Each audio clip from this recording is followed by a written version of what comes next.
एक समय की बात है। एक छोटे से गांव जो बहुत सुंदर और खुशहाल था। गांव में गौरी नाम की एक लड़की रहती थी। गौरी का परिवार बहुत गरीब था और वे मुश्किल से अपना गुजारा करते थे। अजी, इस साल तो वर्षा भी नहीं हो रही है, हम कैसे अपना जीवन चला पाएंगे? कुछ नहीं तो हम लोग भूखा ही मर जाएंगे। तुम सही कह रही हो रंभा, मगर हम गरीब किसान कर भी क्या सकते हैं। एक दिन गौरी खेत में काम कर रही थी। तभी उसे एक बूढ़ी औरत दिखाई दी। वह बूढ़ी औरत बहुत भूखी लग रही थी। सुनो बेटी, मुझे कुछ खाने के लिए दे दो, 2 दिनों से मैंने कुछ खाया नहीं है। गौरी ने अपने पास मौजूद रोटी का टुकड़ा बूढ़ी औरत को दे दिया। बूढ़ी औरत ने रोटी खाई और गौरी को धन्यवाद कहा। बेटी, तुमने बिना कोई लालच के मेरी भूख मिटाई। इसके बदले मैं तुम्हें एक जादुई घड़ा दे रही हूँ, जिसमें एक बार खिचड़ी बनाने के बाद तुम चाहे जितना भी लोगों को खिला दो, घड़ा से खिचड़ी खत्म नहीं होगी। गौरी ने धन्यवाद कहा और घड़ा को लेकर घर आ गई। उसने अपनी माँ को सारी बात बताई। उसकी माँ ने घड़ा में खिचड़ी बनाने का सोचा।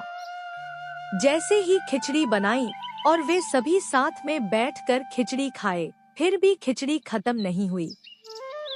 जब गांव वालों को पता चला तो वे सभी इस घड़ा के बारे में चर्चा करने लगे। अरे भाइयों, पता चला है गौरी को एक जादुई घड़ा मिला है। अगर ऐसा हुआ तो हमारी तो भाग्य ही खुल जाएगा।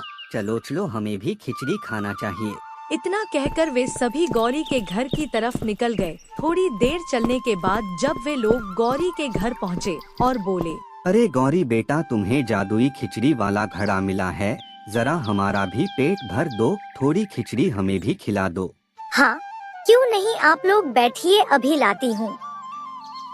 इतना कहकर गौरी सभी को खिचड़ी परोस देती है। गौरी ने खुशी खुशी सबकी मदद की और सभी को खिचड़ी खिलाई। एक दिन गांव के मुखिया को इस जादुई घड़ा के बारे में पता चला। उसने सोचा कि अगर यह घड़ा मेरे पास हो तो मैं बहुत अमीर बन जाऊंगा। सभी लोग मेरे पास आएंगे, मेरी इज्जत मान सम्मान बढ़ जाएगा। उसने अपनी आदमियों भेजकर घड़ा को चुरा लिया। मुखिया ने घड़ा में खिचड़ी बनानी शुरू की और खिचड़ी बनती गई।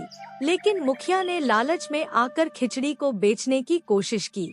लेकिन जैसे ही उसने खिचड़ी बेचना शुरू किया, घड़ा ने काम करना बंद कर दिया। अब घड़ा में खिचड़ी नहीं बन रही थी। मुखिया बहुत परेशान हुआ और उसने सोचा कि शायद इस घड़ा का जादू केवल गौरी के लिए है। उसने घड़ा वापस गौरी को लौटा दी और माफी मांगी। बेटा गौरी, मुझे माफ कर दो, मैंने लालच में आकर घड़ा चुरा लिया। कहानी की सीख, हमें कभी भी लालच नहीं करना चाहिए और जो हमारे पास है उससे संतुष्ट रहना चाहिए। दूसरों की मदद करने से हमें सच्ची खुशी मिलती है।